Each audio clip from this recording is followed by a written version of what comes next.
The topic today is going to be influence, and so our well, it's going to be like influence, UMG, and then big tech.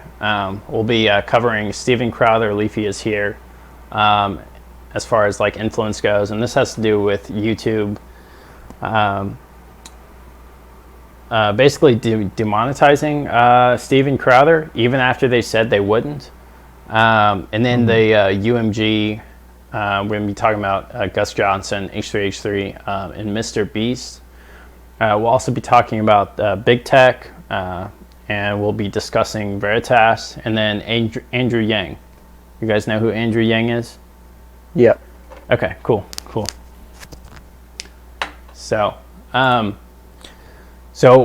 what do you guys know about Steven Crowther as far as the whole YouTube thing? Are we live? Yeah, we're live. We've been live for a little bit. Okay. It didn't seem like we had a starting point. That was the only. Yeah, I'm gonna do all the introductions at the end. So, okay. I said, sure. Yeah. So, am I familiar with Steven Crowther? Yeah, are you familiar with him, and do you know about the YouTube thing? I know a little bit about it. As far as I understand, he was antagonizing a reporter or something. The reporter was gay and Hispanic, and he made comments, disparaging comments that have to do with that. And he had a list. And then YouTube demonetized him, right? Yeah. So basically, the guy is from, I think he's a Vox reporter, and Steven Crowther was debunking one of his reports, and basically what happened is the Vox reporter made a statement on Twitter and was like asking YouTube why Steven Crowther was not being shut down. And so YouTube replied by saying, we aren't going to shut him down because he's not violating any policies that we see. And so then I guess the reporter said something, and then I think other people as well said something to YouTube. And then YouTube basically replied with something along the lines of, we've looked again, and yes, he did. He did violate our policies. Yeah. It's completely, really pathetic. So after that, they didn't shut him down necessarily, but they just demonetized him. But then the guy was still like, why can't you take him off, of YouTube? Go ahead, Evan. So I believe the term used was lesbian queer. Yes. Yeah, that was one of the terms. But the guy actually, I believe he either took a lot of Crowther's videos where Crowther was calling out this guy and made like it was like a short video where he's being called out. And so it's one of those things where first of all, like the whole point, I want to get to the influence part where companies can be pushed. They don't make the decision to do something, and then because of the backlash of society or the audience or whatever, they change their mind. But I don't think any party is in the right here. I know Steven Crowther is kind of an asshole. I was watching a thing, I think it was Lauren Chen was covering this, and she works with Blaze TV. Do you guys know what that network is? Yeah. Okay. So she it was a Blaze TV video. And so I think they were in favor of Crowther. I'm pretty sure. I'll have to watch the video again, but I don't know. Like, I think they should be, even though they're all conservative and they all got this whatever clique going on, I think they should be unbiased. So I don't see Crowder as innocent. Yeah. I think he's still an asshole to the guy. And I think when he's Yeah. reporting, he talked I about. mean, Go ahead. he's tapping into that Republican shtick right now, which is He is.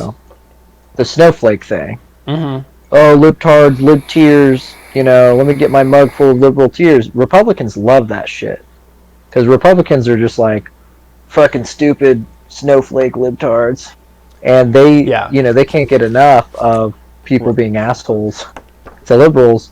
Right. And so I think Steven Crowder can be pretty funny, but I think what he goes too far is he ends up going into that provocateur. When he plays into it, it just annoys me. Like when people do play into the Republican thing, Mm-hmm. the whole liberal tier thing. Yeah. And so, but I think what got me was his whole change my mind segments. There was one, Yeah. I can't remember what the topic was, but when I saw it, I had edited it wrong. But then I watched it again, and it's like one kid, like a kid, like probably 16 or something, Mm-hmm. maybe a little older, I don't remember, was trying to like talk to him pretty reasonably, and to the point, and then Crowder and just his band of like Republicans behind him, like, were just like bullying the kid basically. Yeah. I didn't Like, know. and Yeah. I seen that video, and at first I saw the clip, and then I was like, I got to make sure this isn't out of context. So I watched the video, and watched up to that point, Mm-hmm. and I was just like, gosh, dang, like. But I don't think. I think that he's just kind of immature, and I think it's okay. I mean, he's probably a reasonable guy in real life. It's just he's just very provocative, and he's Yeah. that like know-it-all kind of guy that like. Yes. He went on Rogan one time, and they got into an argument about weed, and I think that they both had their faults. Like Rogan, I saw that video. Yeah. yeah, Rogan couldn't like avoid the weed subject basically, even though Crowder said specifically he didn't care that much about it. But Crowder could not really handle it when he wasn't arguing with some skinny liberal. When he was arguing with Joe Rogan, like, he just seemed really uncomfortable. And then later, he was like, as a joke, but he was talking to Joe, and he's like, because Joe kept trying to get him to drink, and he basically said Joe Rogan was bullying him into drinking, and it's like, I was just kind of embarrassed when I saw that. I was just like, oh, but anyway, They ended my up. point is I don't really care for Crowder that much as a political figure. He's Right. probably a nice guy in real life, but yeah, like, he is an a-hole. So I'm kind of, I guess my bias should be like, oh yeah, they should. Well, what's the deal? They didn't shut his video down, right? They just demonetized his videos. Yeah. Yeah. They just demonetized his videos. But my whole point was because the next person I'm going to talk about is one of your favorite YouTubers, Leafy, is here. Yeah, I hate that guy. But so the whole point was talking about how YouTube is, will, I guess, not stand by what they should have done. So I will say that Crowder not probably, he was an asshole. But if they at first said that he was not violating terms, then they shouldn't have done anything about it. So, and I think the thing is that if they wanted to demonetize him, then they probably should have just not said anything and just done that after the Vox guy made his tweet. Because they end up looking bad after this. And so and I think the problem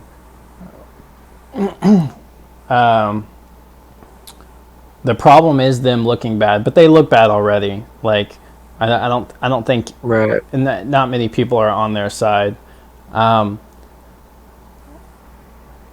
it just, I don't know, it's one of those things where it can be any company where they just, I guess, are influenced by people who I don't want to say just like have hurt feelings, but I think you know where I'm trying to go. It's a really sketchy situation Yeah. when it happens. Yeah. Well, and I think there they'd probably, they're trying to make the case like Mm-hmm. it typically used, called him a queer or whatever. Yeah. He's Mm-hmm. not insulting him. He's like specific, like using language like, but they're never consistent with this sort of thing because No, they aren't. you could call Republicans racist, racist rednecks all you want, and no one bats an eye. Yeah. So, Yeah. No, that's very true. But I do know, like, so I was watching Joe Rogan. It's reacts to YouTube demonetizing Steven Crowder, and he basically said, I don't know the guy he has on in this video, but he basically said that. So the reason it does not. He made the point of the reason it does not violate YouTube's guidelines is because he is not doing that through the entire video. He just makes a snide remark while he is doing a rebuttal on the guy, the Vox reporter, and that was it. And so it wasn't like he was just making fun of him throughout the video. It was he made a snide comment. So, however, I would say that this has been like over and over because I won't say that Steven Crowder necessarily attacked, but he has had multiple videos of this Vox guy, this Vox reporter. So I won't say attack, but I will say probably like targeted a little bit. mm-hmm. Well, So- I'm honestly surprised that it went on for as long as it did with Crowder. That he continued to be monetized for as long as he did. Because there's a lot of other figures that, I wouldn't say use similar rhetoric, but they have similar content where they make fun of the same kind of stuff, and they get demonetized left and right. Yeah. Right. So I mean, even non-political people like, iDubbbz or like H3 get demonetized constantly, Mm-hmm. and so it is kind of surprising that Yeah. he Yeah. wasn't demonetized sooner. So Not to say that it's okay that he was demonetized. I don't understand why. Like, here's the thing about it, right? Is that I don't understand with the whole advertiser thing. Is YouTube's trying to stay advertiser friendly and all that. Yeah. What I don't get is, if you turn on TV, Mm-hmm. turn on any reality show, and it's some of the trashiest stuff you'll ever see. Yeah, that's true. Why they're okay with advertising on that? Yeah. I mean, you can watch all kinds of like really messed up TV shows Mm-hmm. that have advertising. Yeah, that's true. So it's kind of weird that YouTube is more particular than television is. Mm-hmm. Yeah, yeah. That I guess Susan Wojcicki would be more particular. Well, we'll get back to H3H3, but and I won't go a lot into this Leafy is here thing, but a lot of the reason as to why his channel went down, apart from him leaving, is because there was an algorithm change on YouTube, and there's a nice video that goes in depth about it. But there's a list of the YouTubers that YouTube is trying to silence, and they made the algorithm to work against the listed YouTubers. I'd have to check that out. 'Cause Yeah. that sounds pretty. I'm not saying that couldn't exist, but that sounds pretty far-fetched. That they have a specific list of YouTubers. Well, they listed. I can't imagine YouTube gives a shit about Leafy is here. They did because there was a document and it had his name in there. Very very. Well, his channel specifically. died before all of this stuff, though. You can't ignore the iDubbbz the content cop. You can't I mean, ignore that the completely iDubbbz. That's true. that completely destroyed his channel. I don't know. I won't say it destroyed. His views did go down, but there Well, you know what I was mean. Like that was the complete downfall of his channel. I guess maybe You don't I'll, think that can at all? no no I think You really don't think iDubbbz content cop contributed at all? no I don't think This is great. I don't think that one video Okay. can do it. But I think All right. I don't know that the point is that he was targeted in a specific way, and I know that basically all right, I won't say that the algorithm worked against him, but I will say that YouTube viewed him as a toxic channel and did not like his content. I'll be very clear on that. Yeah. So, and I'll have to find the video and I'll post it in the description. But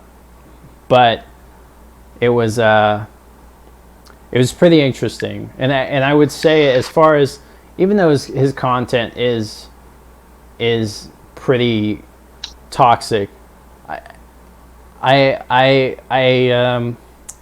don't know. I feel weird about saying this, but this guy kept me on YouTube, the side of YouTube, the longest.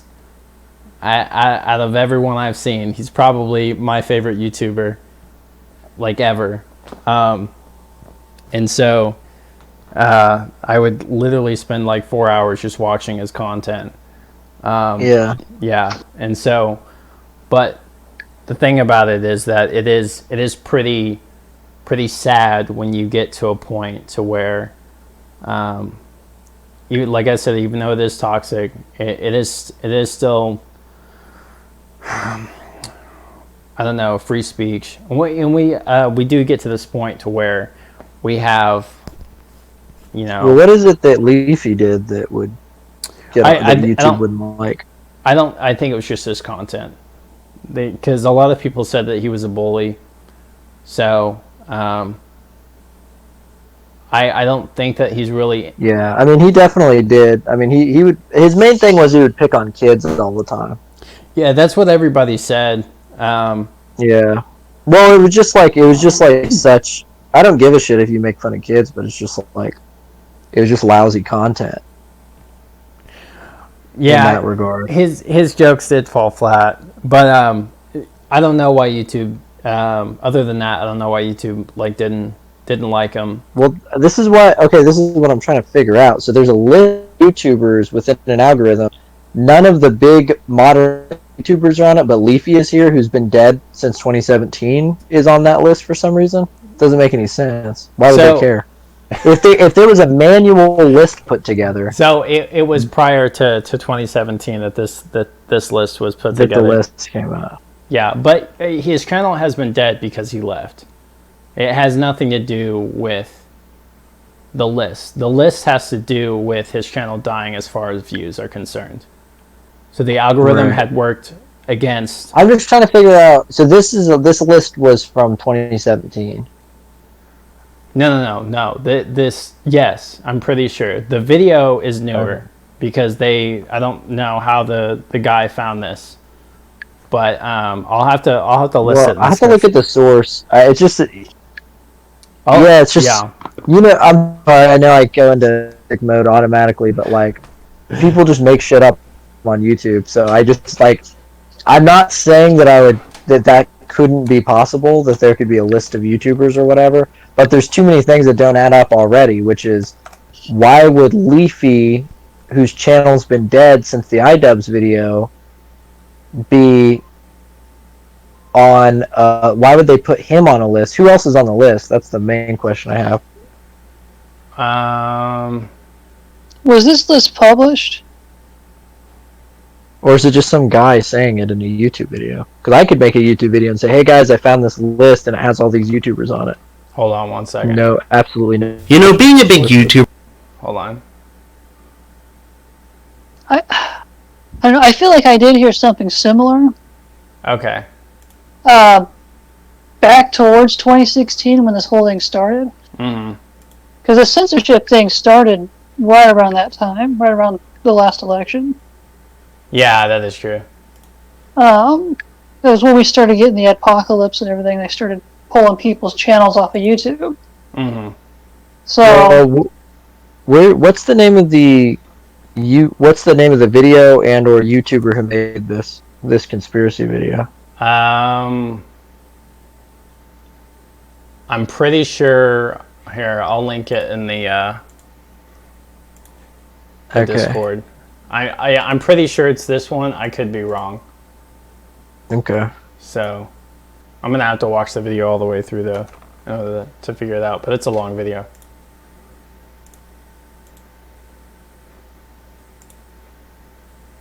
But this is the correct YouTuber, right? I don't know. I just know that I think this is one of the videos. So, but I know in the Well, I'm just saying, does this have anything to do with the thing we're talking about? Yes, I think so. Yeah. well, I mean, it is somewhat believable because there have been a lot of channels that have almost been sought out and banned. It seems like that were just not that big. We're talking just. Yeah. He actually. 2000. I'm just wondering who else is on the list because I'm trying to figure out. In the video, he does show the document where it does list the YouTubers. Yeah. Yeah.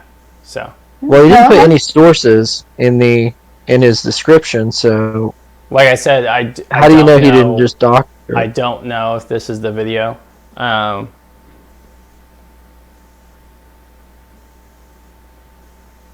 I'm just trying to make sure before we say, "Hey, YouTube had a list of people that they fit into YouTube's algorithm that made it so that they couldn't get any views." Before we say that, I'm trying to figure out where the source came from of what this list is and who's describing it because. Well, okay, so zero. Yeah, like I said, I did retract the statement of the algorithm, but I do know that what I'm saying is that YouTube viewed them as toxic channels, and so their views continually declined. I think I know what he's talking about. I know. I just want to. I'm just trying to figure out where I can find this. See, I don't know that a manual list exists, but I do know of channels that I follow that have come out and they've made videos where they go through the searches, but they can't find their own videos. Yeah. Well, they've definitely done things like that when it comes to like weed channels were getting attacked for a long time. Mm-hmm. Gun channels. I'm gonna have to watch this one all the way through. I'm pretty sure this is the video though. I mean, so to be fair though, I have the same problem. Sometimes I can't find my own videos on YouTube. So. Yeah, because it's just trying to show relative content as well. Yeah. Well, I mean, it's so bad that I can type in the name of my channel and the name of the video, and it won't come up sometimes. So. Right, and that's the problem. That's the problem with YouTube's kind of recommendation features and all that. Because I have that same issue. It's like if you're a small channel, you're just not going to be seen until you start making a certain amount of noise. But there are some channels that are bigger that does puzzle me with. Channels that I followed. One in particular would be Mark Dice. I'm not completely sure if this is political or if it is. Because I did hear a story about the censorship team coming together, which we had a conversation about when they formed that new team back in 2016, 2017. Are you talking about YouTube Heroes or something like that? What's the deal with Mark Dice? Mark Dice he's another political channel that was right wing. He is, but what was the issue? You know? He gets demonetized a lot, and he's pretty much buried, or at least he was about a year ago in the search results. They must have fixed it because I just typed in Mark, and the top thing that popped up was Mark Dice, and then after clicking on his name, his channel's the first thing on the list, and his videos are what follows. Yeah, So see, if they were doing well, if they were doing that, they must have. see, that's They're what. not anymore. Yeah, see, that's what Yes. I'm having as well. Like it says, Leafy is here, and the first thing that Yeah. pops up is his channel. And that used to You not said- happen. So, because I I mean, remember back in like 2018, after I think after he left or whatever, like I would type in Leafy is here, and I had a hard time finding his channel, and I would so have. Why do mostly, Go ahead. Yeah. most of the information I'm going off of is about like at least a year or two old, because a lot of these are channels I'm sub to, Yeah. so I don't go and search for them. They just come up in my feed. Right. Right. Yeah. Yeah. And I just want to make it clear. I know that YouTube does bullshit, and I'm against YouTube. I'm only trying to play the role. I don't want to get us to get so far ahead of ourselves that we start like saying stuff that's false. So that's the only reason I'm Right. trying No, to be that's careful about looking at everything carefully. I Yeah. don't want to get biased, and then right. That's understandable, and I can I agree with you, and so no, I'm not trying to be biased at all. I don't think you are. Yeah. Yeah, well, my biggest issue is just the assault on free speech that's taking place on YouTube. But I feel like that's been really heavily discussed. Every YouTuber and their mom is having a debate about that, Well, or complaining about it. But yeah. I mean, not just political, just there was huge communities, like you said, guns were getting attacked for a while. I actually thought they were actually going to be outright banned before it was over. You have your conspiracy channels and your, which, say what you want about those communities. Most of what they're doing is they're sharing their ideas with each other.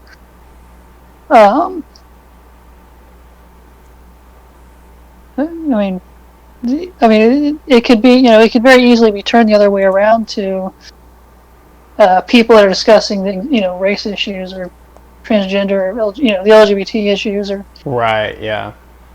what if we turn it on them? I don't believe really either side, as long as they're not calling for violence. What's the issue? But that's kind of been that's been my problem since 2015, when this all started breaking down and people started going crazy on the website. Now we've got this apocalypse. Yeah. There really wouldn't be any reason to have any of these conversations if I know. YouTube hadn't started crossing that line. Right. Yeah. Well, they definitely have. Here's the thing: it's not. It's attack on free speech in the sense that just attack on free speech they don't like. Which it's like, because there is definitely a left-wing bias at YouTube, and it puzzles me that people still deny that to this day, Yeah. because it seems so obvious. Right. Yeah. But like people don't. I guess here's the question. I think this is an interesting question, and I don't want to get too far off topic with it or anything. But the one thing is that YouTube is a private company Yes. in the free market, Yes. so they can ban whoever the hell they want. Yes. Now- They can. And I'm not necessarily saying that's a good thing, you know. Right.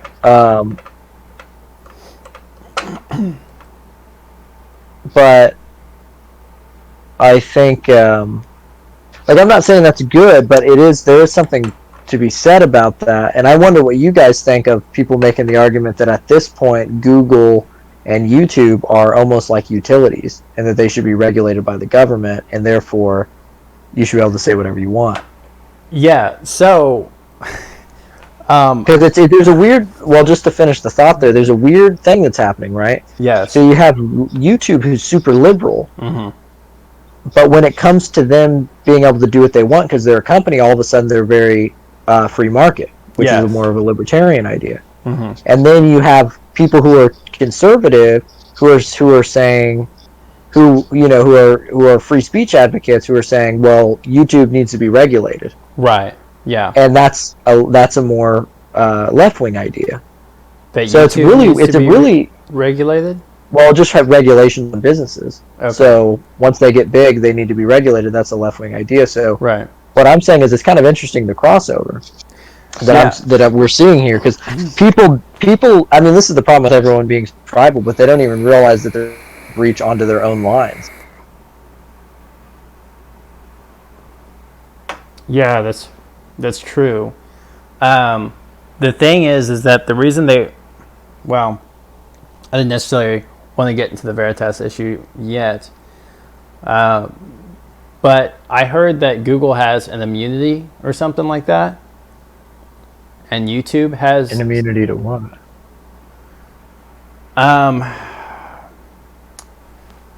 I'm not exactly sure, but for context, I'm going to show you the video. So, because I actually do know about I think it was, who's the Republican? It's Ted Cruz, right? Yeah. Okay. He actually has it on his channel. I hate that guy. That's totally okay, but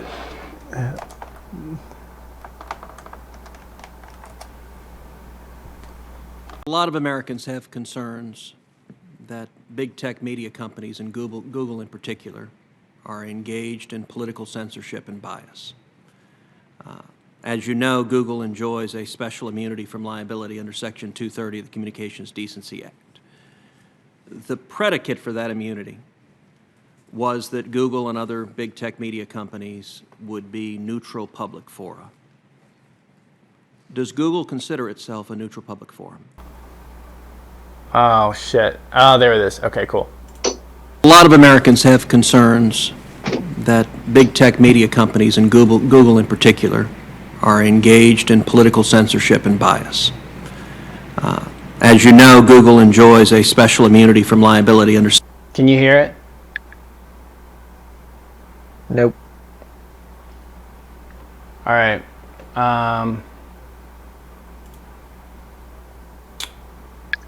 See if I can figure this out real quick.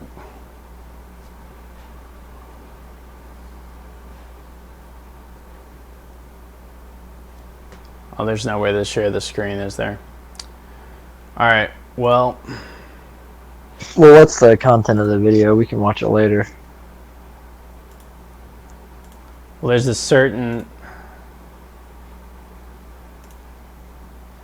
I don't know. There's a certain part where he says that Google has like this immunity, and he says the agreement to the immunity was that y'all would be unbiased or whatever, a neutral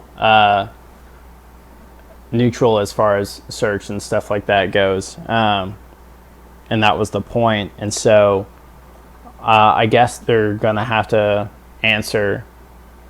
I don't know if it's Congress or whatever, but we're gonna have to answer to basically the government about the Veritas video. Yeah. Yeah. So I'll go ahead and put the link in the Discord as well. Do you think that a business should have the... Well, that's the question I was getting at earlier, though. Do you think the business could have the freedom to do what they want with their business?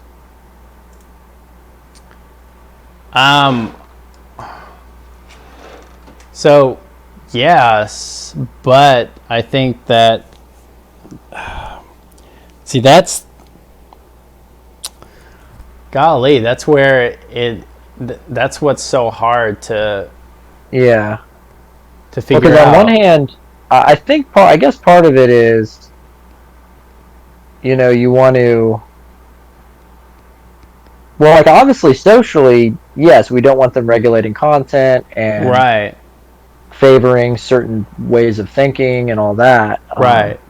Because the problem is not like they can do whatever they want, but the problem Yeah. is that when they're trying to force a narrative based on their own agenda, then that becomes the problem. Because then the information is biased and the information could be misinformed.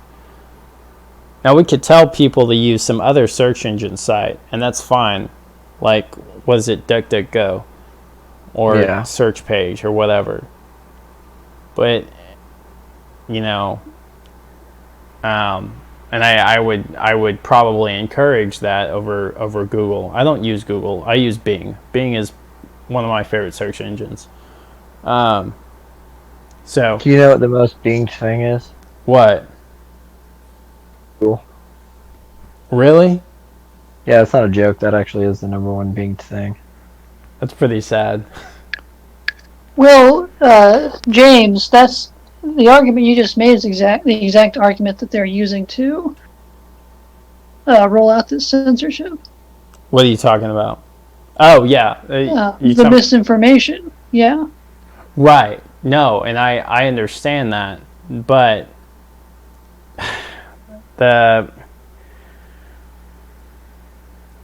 so there was a document that said something about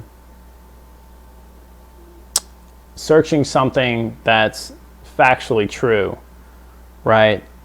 So I guess in this case it was CEOs that they gave an example of. Yes, there's more CEOs that are men, but because we don't want that to be our reality or whatever, because we want to be inclusive or something like that, they'll show like female CEOs, which is not a problem when it's something that. Go ahead. If you just type in CEOs, that's what you find. You'll find obviously more men, because that's factually true that there are more male CEOs. Okay. I thought you were saying though that They'll I thought you were saying they'll but their thing though was to not try to not show men. Oh man, I wish you guys could hear the video. There's this. Well, I'm big just saying we have access to Google right here, so I mean we can do the tests on us at the moment. You know what I mean? Right. How are they limiting the search? It'd be an interesting thing to do on the podcast to like actually look at the searches and see how they're limited. I think the argument that he's making is, a lot of corporate material. That's what you'll find whenever they're discussing a CEO position or a corporate position with a company. Generally, the photograph you're going to see is going to be female. There's going to be a female in the photos for that position. It's like a promotional type of material. Okay. Is that what you're talking about? Yes and no. I know a good example is there were some things about searching up Trump and then searching up things about Hillary, and how I think when you search up Trump, there's like search suggestions, and then when you search up things like Hillary, there are no search suggestions. It could be the opposite of what I just said, but it's stuff like that. So just talking about how they're trying to, I guess, modify the results to fit their agenda is what I'm trying to say, or what they want to see, basically. There was also this thing about, I don't know if you heard, but in the Veritas video, the girl says that they don't want Trump to win the next election, and so they're trying to do everything they can for that not to happen. Right. And the whole I did hear about that. Yeah, and the whole big thing about them, or the whole big thing about the Ted Cruz, because Ted Cruz is the one that sits there and asks the questions to the Google employee, who was completely useless and defending. Oh, that's the Google. okay. So this is the Congress thing, right? Where he's Yeah, he's asking questions. grilling them. Yes. Right. Okay, I Mhm. heard about that. Yeah. And so, and I she, might have seen some of it. yeah, yeah. So she does not like. She didn't watch the video and preparation for the talk or anything like that. And so, but so that was the whole thing. Ted Cruz asked, "It's like, do you, is it Google's job to dictate kind of who our next president should be?" Something like that. I'm paraphrasing, but Yeah. along those lines, yeah.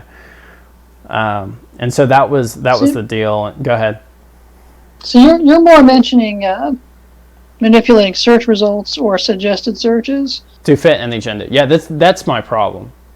They can do whatever they want, but when they're doing that, it's to like billions of people, right? They're not just like it's not just affecting like a small group where if they wanted that small group wanted to ask questions and be able to get the other side of the story, then they can. It's that when you're searching something, it can be a problem because it can lead you to get the wrong information. The wrong information, yes. Like it's one-sided information versus the other side. Ted Cruz also mentioned that when you're searching for conservative things, that a lot of left media will pop up in the search results. I don't think that's a problem as long as you're putting those right-wing media outlets in there as well. Yeah. I mean, the question there is a lot of right-wing stuff is written about by left-wing media, unfortunately. You said a lot of right-wing stuff is what? Well, what I mean is both sides attack each other. Do you know what I mean? So you probably will end up finding a lot of... Right. You could end up finding a lot of bullshit. Yeah, that's true. That's true. But I see what you mean. Right. Where they're showing more of that content. Right. I typed in, as a test, I typed in Ted Cruz. Mm-hmm. And the Washington Examiner, the Washington Times were the first couple things that popped up. Those are more left-leaning. Breitbart did pop up, and Fox News did pop up. And then behind that, CNN. Yeah. CNN. Yeah. So, yeah. But anyway, that's what Ted Cruz had said, and then I know Philip DeFranco, he did a short snippet on the Veritas video. So it's very hard to, like, I guess, pinpoint the one thing, but like the documents themselves and all that definitely don't really work against them. And then the video that was released. Yeah. Wow. It is pretty crazy that was an actual meeting that had taken place. Yeah. So and I think it's one of those things where it's like it's one of those things I'm talking about. I don't understand why people don't mention that can't admit there's a left-wing bias at Google whenever you literally have a video that comes out that's saying we need to make. I mean, it is interesting too, like Evan pointed out, that kind of the argument that they're trying to make. In their minds, it's completely justified. It's like they're actually, to them, they think, oh, we are being unbiased, or we are making right. So the right case. A good question would be is do the executives at Google have an unbiased view, or does the algorithm affect them as well? So. Right. Yeah. Well, I guess it's the idea of well, that's where the term social justice warrior comes from, is Mhm. that they're, they're protecting the public from particular harmful information. They in their minds are basically, I guess, protecting humanity. It's a very self-righteous way to look at it, but Yeah. basically that's basically how they word based, how they behave about the whole Yeah. the way that they use this information. Yeah, it is. It's really weird because I don't like when it comes to Trump. They seem to be pretty terrified of him, and I don't necessarily know why. I guess. So I'm pretty neutral when it comes to liking him or hating him. I don't care. And it's not that I just don't care as far as whatever. It's that I've gotten so much information from one side or the other that I'm just like, I don't really know what's true, and I'm not going to sit there and deal with it just because it's kind of like from two extremes. And so I get this Christian side that's like, oh yeah, he's a Christian. I get this, side on the left. It's like, talking about all the things that he said, and I'm just like, well, what about his policies? So, Right. and so it's just difficult. To be fair, Yeah. and this goes with him specifically. Mm-hmm. He was treated pretty much like a natural disaster through the entire election process. Yeah. And Yeah, but he was. we should point out the fact that it's almost, we're coming up on the 2020 Yeah. elections, and it's kind of interesting Mm-hmm. that the end of the world didn't come. I keep trying to tell people this, that it doesn't matter whether you have a left wing or a right wing person in office. It really doesn't matter. It's the same thing. Mm-hmm. It is. And it's like, I remember when the 2016, oh my God, if Hillary's elected, it's going to be the end of the world. If Trump's elected, it's going to be the end of the world. It's like, according to who? Like, what? Like, when has that ever been the case in the past? And now we've had Trump in office for 4 years. Well, And oh my gosh, look at that. The world didn't end. We're not at war, The only case is that we're pretty close. Everyone's saying that we're pretty close to war with Iran. So Yeah, but do you think that would have happened? Do you think that wouldn't have happened if if Hillary was in office? You don't think we would? Look, if we've been at war for however many years, we're going to continue to be at war. yeah, I don't think it matters whether Trump's in office or Hillary or someone else is, unless you get an anti-war president. But we never do, right? Yeah, There's a reason Bernie was fucked over by the DNC. It's because he was an anti-war politician. They don't like That's that. okay, yeah, that's Yeah, true. now I sound like the conspiracy theorist, but it is true. Ron Paul was doing exceedingly well back in the 2012 election, and they were like basically keeping him out of the polls and making it impossible, for him to be in the debates. I heard that too. And now Bernie did the same thing. It's the same. So I don't agree with Bernie's economic Socially, stuff, or yeah, at least I I don't don't either. quite get it. Mm-hmm. But it is interesting. You have to look at the similarities between him and Ron Paul. Like they both were trying to bring troops home. Yeah, they were, and That's so weird. I think that's good. But speaking of, go ahead. That actually, that still grinds my gears. Like I wasn't a supporter of his either, but Talking about Ron Paul. I did sit and watch. Not Bernie. Bernie. Okay. I did sit and watch them screw him over for 2 years. Mm-hmm. So, Yeah. which Yeah, I don't know if you and really want to get into all that, but I lost. Yeah, that's true. Maybe we're getting off topic. I was gonna say, speaking of conspiracy theories, so the whole Andrew Yang, and this is in the top, right. yeah, of big tech. So, y'all heard that his mic was shut off. Yeah, I still in that clip. So the clip is hold on.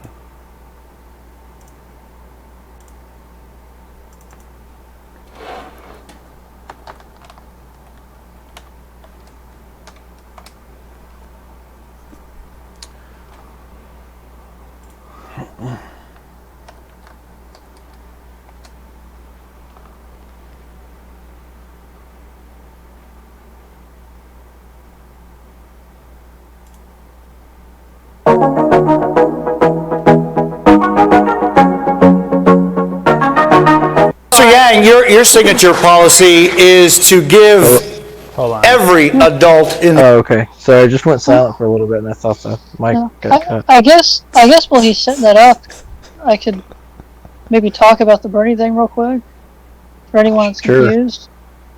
Yeah. And this is what I watched because I didn't follow the Democrats as much, but basically what happened was Hillary Clinton started the election with over 2,000 superdelegate votes. And superdelegates, as opposed to regular delegates, are individuals who can put an electoral vote or a vote for a nomination towards whoever they want. Bernie had like a ridiculously low amount. So he was already 2,000 votes, yeah, basically 2,000 votes behind Hillary at the start of the election. And that was ignored throughout the entire electoral process. Well, there is supposedly. So it was right in front of it. If you go and look up old Right. news footage and old polls, you'll see anyone can go and look that up. So I actually lost respect for Bernie supporters at that time because I had people who were Bernie supporters, and they had all this stuff about, yeah, he's great, he's going to do all this stuff in college, and then when he went down, they all supported Hillary after that, and I thought that was pretty messed up. And when I talked to these Bernie supporters who just all of a sudden were okay with the fact he got screwed over, it's like, how come you don't have integrity? You should be pissed off at Hillary. They were saying, oh yeah, but talk to Hillary and maybe they'll get, it'll be some of it, it'll still be Trump. It's like, whatever happened to having some integrity, like just, sticking for what you believe in instead of this lesser of evils mentality. Yeah. And then I also lost respect for Bernie. I thought Bernie was okay before that. Obviously I don't know that I would vote for him, but I'm like, okay, well, it's nice to see something new in the Democratic Party. Right. He has some interesting ideas, and it's also seeing someone who's not a war hawk. I'm always down for that. Yeah. And then when he got screwed over, you see him there supporting Hillary. It's like, it made me lose respect for him. It's like, dude, you just got screwed over by this lady. You're gonna sit there and clap and pat her on the back. Such bullshit. Yeah. well, that all comes down to, of course, part loyalty among the party, which Yeah. that's another conversation that we probably don't want. Maybe we need to just do one where we talk politics, which is something that I've wanted to avoid. But Yeah. we Well, all got some anyway, yeah. What is? Were you able to pull that clip up? Yeah. Hold on one sec. Yeah. A conspiracy theory going around regarding Andrew Yang's mic being muted during the debates. So we're going to look at two video clips, and you can decide for yourself if this actually happened. One is just a clip of Bernie Sanders speaking, and Andrew Yang is looking as though he wants to interject. He's even saying something, but you clearly cannot hear anything from him. In the second one, we'll have Andrew Yang explain You guys still himself Yeah. why he still didn't here. interject more during the debate. Yeah, So I let's guess take you a don't listen have to that the story yet. first video. For the No. fraud that he is. What are you trying to do? What are we trying to do? So you can see here. Okay. I'll put it in the so like it's like 43 seconds, so it's not too long. But so I guess like Bernie Sanders is speaking and Andrew Yang goes to interject, and it sounds like he says something, and then it sounds like it's just like cut. So it was Bernie's turn to speak. I think like Bernie is like finished speaking or whatever, and then Andrew Yang, he literally raises his hand and basically implies that he wants to interject. Right. I'll watch it real quick. Okay.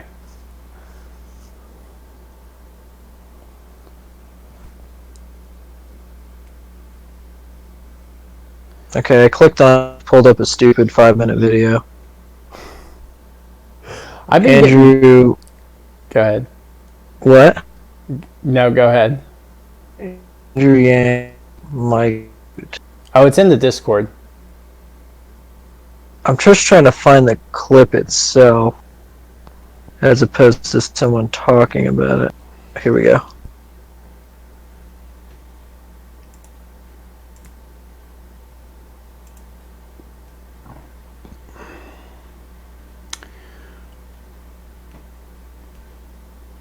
What?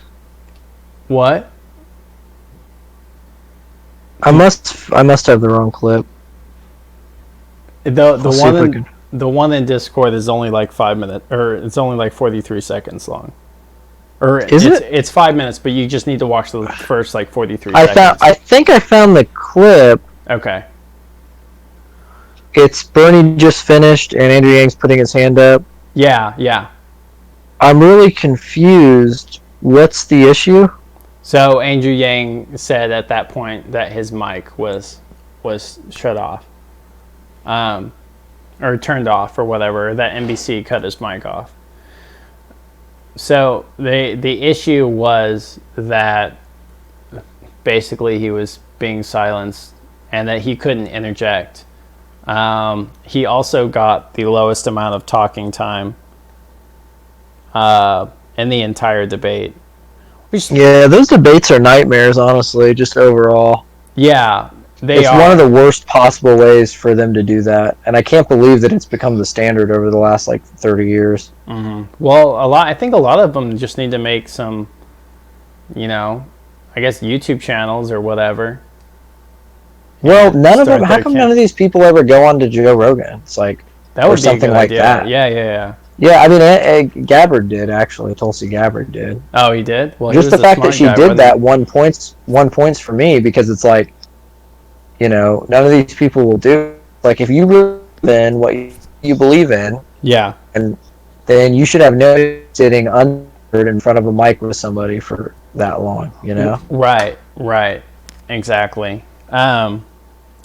But yeah, the whole point. It's a little hard. The video's a little indistinguishable. It's kind of hard to tell exactly what's going on. It is. He does. Um, He actually does explain. So there was Yeah. that video, and then he explains what happened, and said his mic got turned off, and then NBC said that Andrew Yang himself does. I something like that. He's very polite about it. He doesn't really attack Yeah. NBC at all. He's a very nice guy, it seems like, generally. Yeah. So, but yeah, there's this whole. Basically, it's a conspiracy that NBC turned his mic off, or I guess yeah, something like that. And so, I don't know. It's you talk about politicians, or I guess not conspiracy theories, but basically politicians being screwed over, and I feel like this is another thing where they're kind of screwed over in such a way to fulfill a certain agenda or whatever. I do know, I think it was I won't say I know, but I heard that Hillary got the questions in advance when she was going up against Trump or something like that. Yeah, I remember hearing about that. Yeah, which is strange. Yeah. It's still hard with fake news and conspiracy theories to figure out what's actually true Yeah, it about is. that kind of stuff. And Like, if I saw that clip of Andrew Yang with the mic off or whatever, I would not have questioned it at all. yeah, Except for the fact that he actually it was off. So know. it's like that. It's hard to tell whether you're missing something or whether someone's lying about it or if it's Right. fake news. Yeah. Yeah, it is. And so I know that this is like, when you're talking about the Veritas video and they're, Yeah. the girl is like, Well, that's why it's go ahead. I was gonna say that's why it's frustrating when something like the Project Veritas things comes out, and it's like Yes. that's like an obviously true thing, Right. that actually happened. It's a real video, Yes. and people should be freaking out about it and talking about it, Yes. You know. Absolutely. and you just hear nothing about it. Mm-mm. No. I mean, within the certain circles. Right, I know, but it's not like it's a big thing, and this, like, stuff like this should be talked about. People need to be aware of it, and so when it's not, I don't think it's that people don't care, but people don't think really that it's going to affect them very much.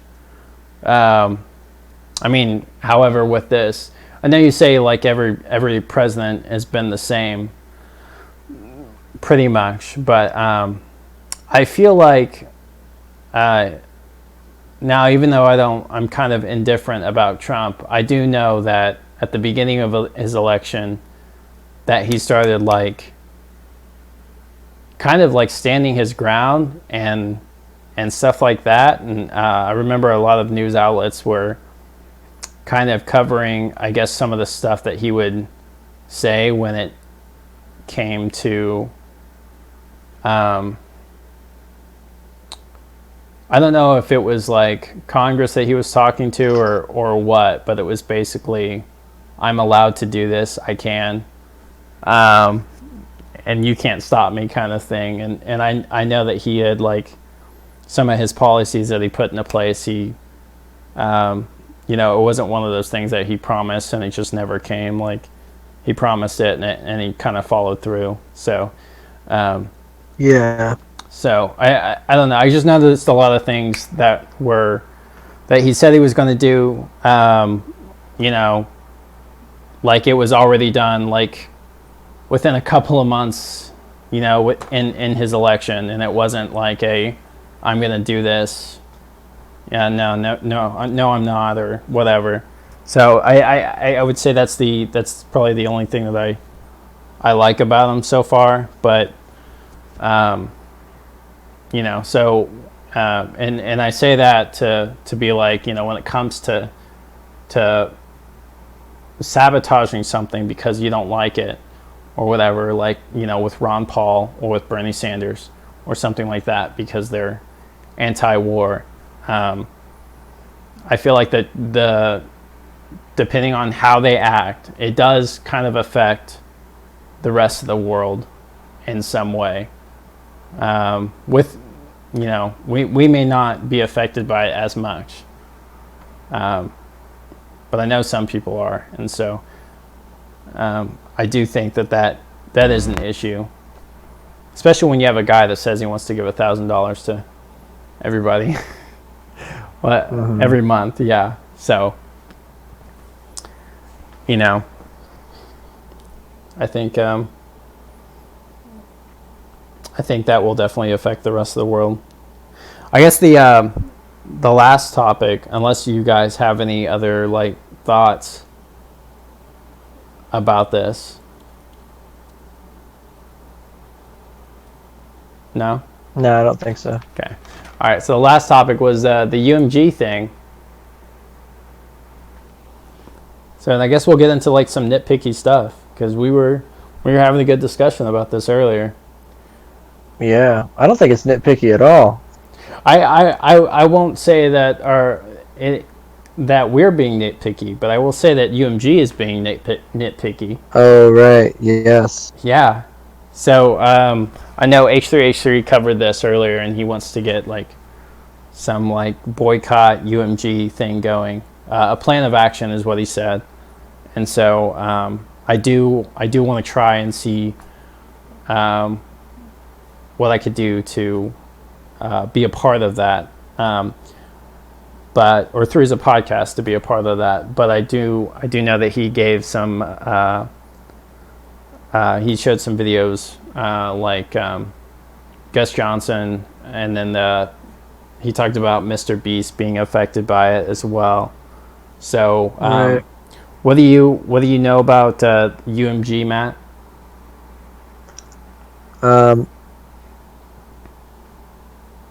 So UMG is stands for Universal Music Group. Mm-hmm. So basically, I mean, here's just a quick snapshot of people who are under UMG: Yeah. Taylor Swift, Lady Gaga, Rihanna, Mariah Carey, Brie Larson, Queen, Avicii, 669 or whatever that guy's name is. Uh huh. I mean, Jay-Z, Elton John, Iggy Azalea, Lil Wayne, Imagine Dragons, Rammstein, Adele, Maroon 5. I mean, you get the point. Like Right. Jonas Brothers, Will Smith, Lana Del Rey, One Direction, pretty much all the biggest people you can possibly think of Did you say Brie are Larson? under. Yeah, she does music. What? Didn't you ever see Scott Pilgrim vs. the World? Yeah, I forgot that she was in that movie. Yeah, everyone. It was back when everyone loved her. Anyway, so anyway, the point that is kind of actually weird. I didn't know she had she herself was a musician, but anywho, point being, from what I understand, so that's Universal Music Group. They are cracking down on YouTubers hard for anyone who uses any of the music, which is fine. Yeah. You know, that's fine. You don't want someone to be using your stuff without paying for it. Fair enough. Right. I get it. What seems to be happening though is they are striking manually, not like an automated system. Right. That happens too, but manually striking videos Yeah. for using their content, quote unquote, because it'll sometimes just be someone mentioning a song or Yeah. saying the title of it, or even just someone singing it, Yeah. Mm-hmm. as opposed to, and it's manually stricken, which means people are doing this. So Right. Yeah. the main thing being that when they do that, when a video is striked like that or claimed, the content creator cannot make any video off of it. And yeah, so or sorry, they can't make any money off of it. So and it gets pretty nefarious because while a video is claimed, a lot of times that money will actually go to the person claiming the video. So what happens is someone can, what do you call that when they fight a claim? Can't remember what it's called. But they can basically, what? Go ahead. Well, they can basically, debate the claim, and then and then eventually they do, and sometimes it can take a month. Yeah. Because you can debate the claim or whatever, and then the person who's made the claim can take 30 days to continue the process. Yes. So what happens is sometimes they'll just do that. Right. Now on the YouTube game, most of your initial views are going to come within the first week, maybe 2 weeks. So when someone claims a video right off the bat, I mean, they basically say that it kills the video as far as monetization. Yeah. Yeah. So they're already losing money, and then worse than that, by the time they beat the claim and get monetization back, most of the hits on the video have already been, it's already been viewed, and then all that money within the meantime goes to UMG. Like, it's really, really sketchy practices. Yeah, it is. Anyway, that was monetization of what's happening. Yeah, and YouTube usually sides with the company that's making the claim. So, I don't know if you mentioned that and I just missed it. But If I mentioned what? that YouTube sides with the company that's making the claim.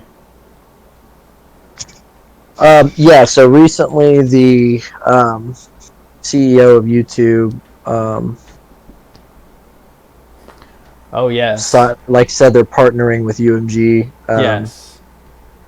Basically to because UMG does music and stuff too, so if you ignore everything else, it's like that means they're partnering with YouTube the idea was to restore a bunch of old YouTube, like basically music videos, and post them onto YouTube. Yes. Like Billy Idol and Yes. old YouTubers like that. Yeah. And so that's.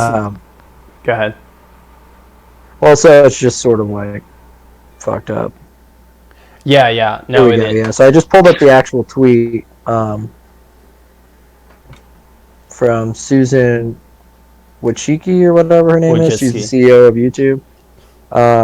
Excited to partner with UMG to remaster some of the most iconic music videos of all time. And then Ethan Klein is the top tweet underneath it, and it says, "This tweet was claimed by UMG, the enemy of the people, destroyer of worlds, undoer of YouTube." That's So, and everyone's fantastic. pissed off. Yeah. I bet. Yeah. They're not just being a pain to YouTube. Yeah. There's actually a local bar out here in Wichita that just recently got sued by UMG What? because they were playing songs from one of the artists that was under them in the Dude. bar.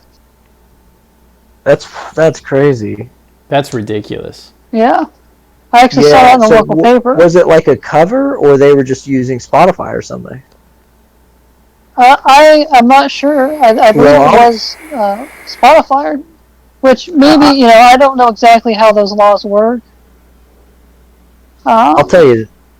But I've never Go ahead. heard up until recently of anything like this ever happening to a bar. Well, this is actually interesting. I got invited to play some songs at the local coffee shop in town, and the person who had invited me to play with, she said that we're not allowed to do covers. And I was like, okay, that's weird. Why? And she said it's some kind of copyright thing. That's retarded. Yeah, and I'm like, what? And I was a little confused, but I'm like, okay, maybe it has something to do with the establishment, but I wonder if it's something similar. Like, I wonder if some. I mean, that'd be crazy if like a little coffee shop, if they have to put up regulations to make sure no one does any covers performances there because they'll get sued. I mean, that's pretty so crazy. bad. I'm gonna have to. I would like to talk to him about that because I didn't ever think it was. It kind of just wasn't a big deal at the moment because I wasn't planning on doing it anyway. But now that you say that, I wonder if it's a similar thing because I could probably get an inside scoop talking to the owners. Wow, that's Yeah. awful. Well, that's the thing. This isn't a bar that I frequent. This is just one that was in the paper for this issue. And I'm like, how often does this happen? Because they were saying that this case had been going on for like a year. Yeah, That's so crazy. And I mean, that's that's crazy, man. that's awful. It's like you went out of your way for some bar that's just they're serving drinks, and you think somebody's not going to know that that's your song. What are they gonna do? Play like elevator music now? It was like they had to have some sort of license for the particular song that they were being sued over.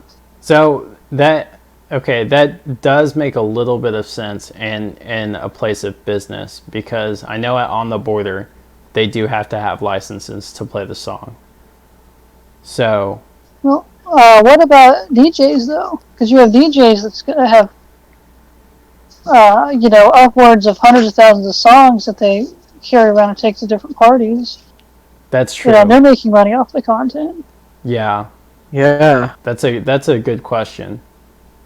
But I'm going to have to research those laws, but but I do know like On the Border, like they actually get a CD. I think it's either every week or every month.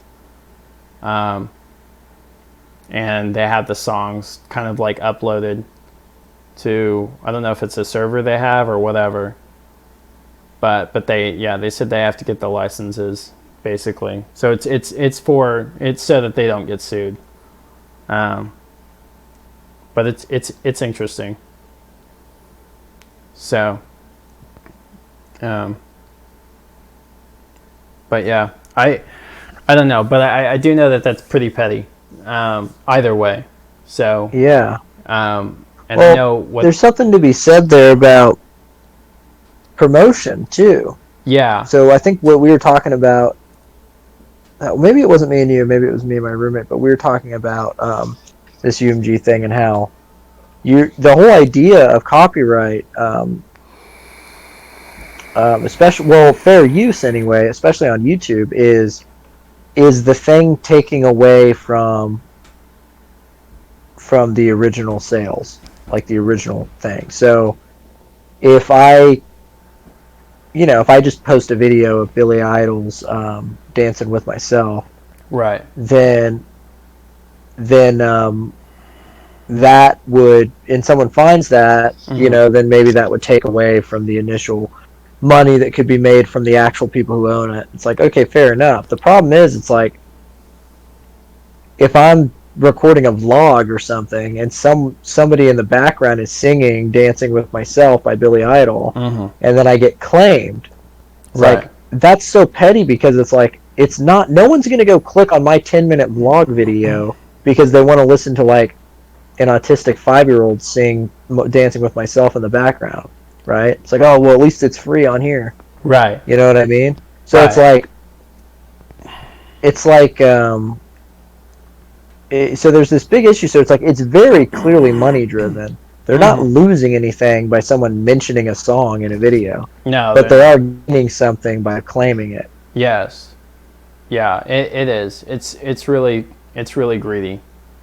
It's despicable. Ultra maliciously greedy. It's disgusting. Let's be honest. It is. It is. I think. So speaking of that, there was like this. I don't know how long the clip was, but a mom had uploaded her one of her. I think it was her Kids child. dancing, right? Yeah, dancing.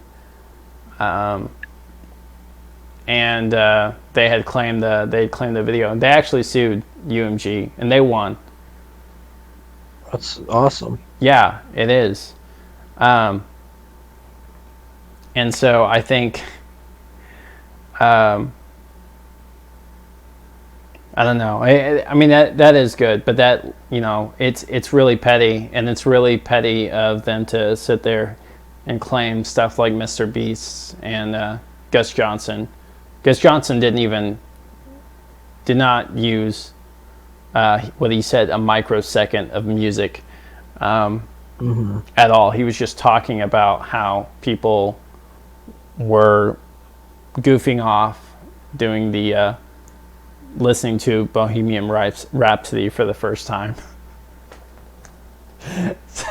So, and then It actually irritates me now when I'm watching a YouTuber yeah, and they're trying to tell a story and they Yes. won't say the name of the song. They just have to describe the name of the song or describe what the song's happens, about.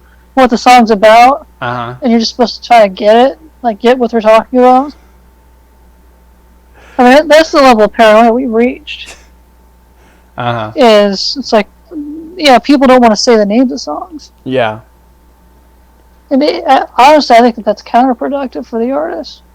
Yeah, it is counterproductive, but it's also counterproductive for like other businesses, like the coffee shop that wants to do covers of songs, or people on YouTube that are trying to further their music career and they do covers first before they get into actual writing and stuff like that. That's counterproductive. It does not help anybody out. So, especially when you have, good talent or whatever, or when you're trying to make a place entertaining for other people and they want to hear their favorite songs by good people that can cover them. So it's very counterproductive. It's just completely retarded. I don't know. It's greedy, and it just makes the company look bad. And it would be nice. Yeah. It would be nice if some of the artists saw how scummy the the company was and just opted out of UMG. You know, so because it's not like they can't make the money themselves, because they're already on iTunes and stuff like that, and Google Play. Yeah. So, but anyway, do you guys have any other thoughts about any of the other topics? We've almost been going for about 2 hours. Man, that's crazy. Mm-hmm. I guess we just, people need to make some noise about the UMG thing, particularly, Mm-hmm. Oh, and the Veritas video. and the Veritas as well. Those are two pretty big things Issues, that are yeah. pretty effed up. Mhm. Veritas is obviously on a bigger scale because it's affecting, that could affect the country. I mean, that could affect everything. Those type of ideas. Yeah. And then UMG just on the basis of, just based on the fact that, they're profiting off of YouTubers. Right. It's thievery, and the fact that YouTube has a system that allows for it is sketchy at best. So, Yeah. Mm-hmm. And then that they're partnering with the, yeah. Yeah. So, what about you, Evan? You got anything going? I guess my question is just isn't YouTube supporting its own creators? Anymore? Yeah. Why wouldn't you do the best you could to support the people that are original on your platform, as opposed to trying to work with everybody on the outside? Right. Yeah, that's true. I mean, because we talked a lot about ad friendly and the term ad friendly, Mm-hmm. and kind of what we think users in that community should see, and how it's everything's being basically the fact that everything is being censored, everything's coming back to bite everyone on the platform in the ass. Yeah. But the advertisers that they have are, that they're advertising because people are viewing these creators, so they're technically making all their money off of, on the backs of these creators while they're simultaneously screwing them over. Mm-hmm. Yeah. So that's kind of how I feel. And that's how I've kind of felt for the last couple of years as I watched this unfold. Yeah. So, Yeah. That's a good point. You do. I think it would be a good idea to think, companies like Honey, and I think it's like Dollar Shave Club and stuff like that, who are willing to, Yeah, that's really cool. to give people sponsorships like that. So, for like a quick bit, it's like a yeah. And it's kind of what I would 30-second describe ad. as the companies with balls. yeah. Mm-hmm. It's like, oh, well, Coke won't sponsor you. Well, I will. Yeah. Yeah. So Well, and it's even just, I would hope that, these businesses, think of the businesses that started off as something you'd never heard of, and now they've become almost household names. I remember Dollar Shave Club when it was just like this weird online thing, and because it was you started seeing all these YouTubers and podcasts bringing it up, mm-hmm. Because it was supporting these YouTubers during the apocalypse. Well, Dollar Shave Club's a really old one, but I can think of a lot of them now. Stitch Fix, Quip, there's a ton of them that are like well-known brands, and Mm-hmm. I think that is due to the fact that they're some of the people who were willing to sponsor, people like Ben Shapiro and H3. It's like you have the people who are demonetized because they're not PC, and you have the people who are demonetized because they're not liberal. And because in the political sphere, you have a lot of right-wing people who get demonetized, and in just the general YouTube sphere, they demonetize YouTube creators that don't fit their Disney style stuff. And you do see a lot of these. You do see a lot of these companies are pretty big now. So I think that hopefully it'll keep following suit. Because hopefully money. I'm thinking money talks. That's what started the adpocalypse originally. Was Coke was like, oh shit, we can't have our videos advertised on an ISIS beheading video. That's pretty much what started it off.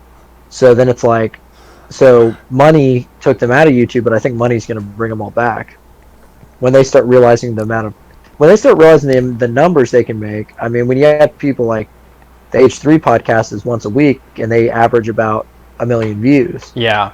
Usually over 2 million. So it's like, that's more than pretty much any television show viewership. You know what I mean? Yeah, it is. And that's an H3's. I mean, that's not like a super popular thing. I mean, the podcast itself is like I said, it averages about 1 million, but that's almost small numbers now on YouTube. So I'm really hoping we'll see a big change of events where people start following the green again. Yeah, likewise. So, yeah, I hope it'll change, for the better, especially with stuff like this going on. But I do appreciate the companies, smaller companies anyway, that'll put their neck out or whatever just to give someone a sponsorship for a quick 30-second ad bit. So, and the way they do them too is pretty nice. So like Chris Ray-Gun did the honey, and he's very comical and very imaginative, I guess, with it. He just kind of does his own thing, and I'm really glad they're not strict like that. So, but anyway, I'm the James, and I just say your name, guys. Just Oh, sure, yeah. All right. And I'm Matt Pulaski, known as Pabloopski on YouTube. Oh yeah. Plug yourselves while you're at it too, and I'll link you guys in the description. If you want to, I just relaunched my YouTube channel. I mean, you could check out the old videos on there too. I'm not trying to like fully rebrand it, but I just changed it to kind of concept called Pabloopski, and I posted the first kind of concept video for what the channel is going to be like on there. So I'd be happy if you guys check that out and maybe give me a like, subscribe. That'd be dope. So appreciate it. Yeah. Evan? Well, I'm the one and only Evan Rado. I have a company called Rado Mindfulness, and I'm a coach. And I guess you can reach me at radocoaching@yahoo.com. My YouTube is still pending right now, so. All right. Fantastic. This has been Three's a Podcast, and I'll see you guys next time.